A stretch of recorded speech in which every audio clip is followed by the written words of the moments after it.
Dans ce troisième thème, nous avons abordé la thématique de la santé.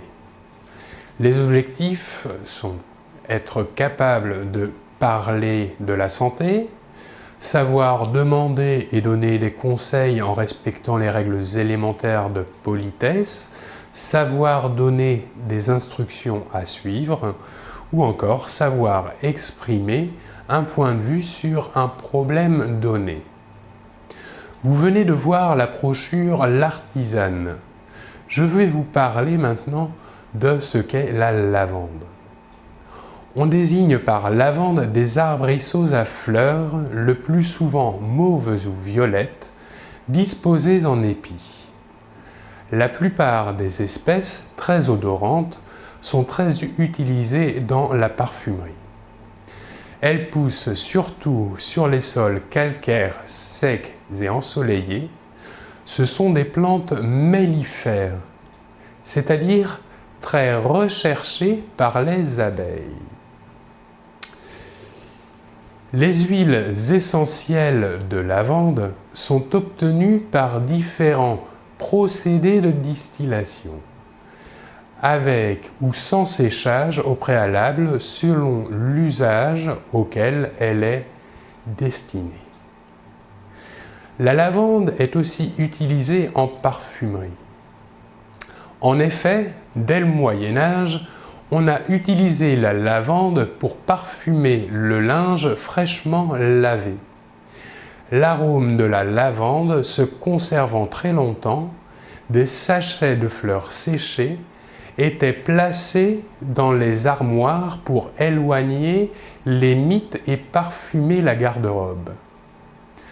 Un autre usage très ancien était celui de mettre la lavande dans l'eau de bain pour son parfum et ses propriétés antiseptiques et calmantes. C'est bien sûr la parfumerie qui fait le plus gros usage de la lavande, des savonnettes jusqu'aux détergents. À part son utilisation en parfumerie, la lavande a également des propriétés médicinales.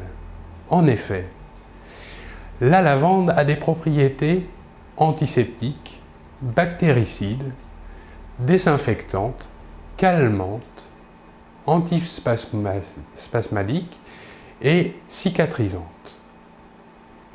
On l'a jadis utilisée aussi pour les propriétés comme soignant les morsures de vipères, ou on l'utilise encore pour combattre les mites et les poux. En psychothérapie, elle est recommandée contre la nervosité et les insomnies, mais aussi pour soulager les rhumatismes et soigner les infections des voies respiratoires.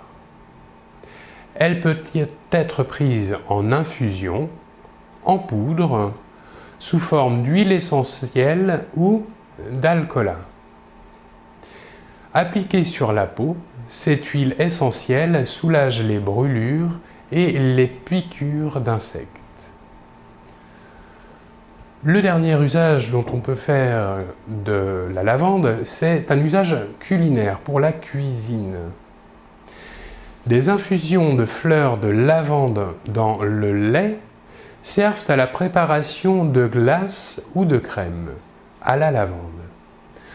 Dans certaines régions du Maghreb, comme en Algérie, elle aromatise quelques plats, comme le couscous.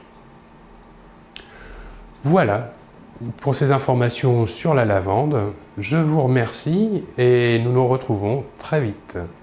Au revoir.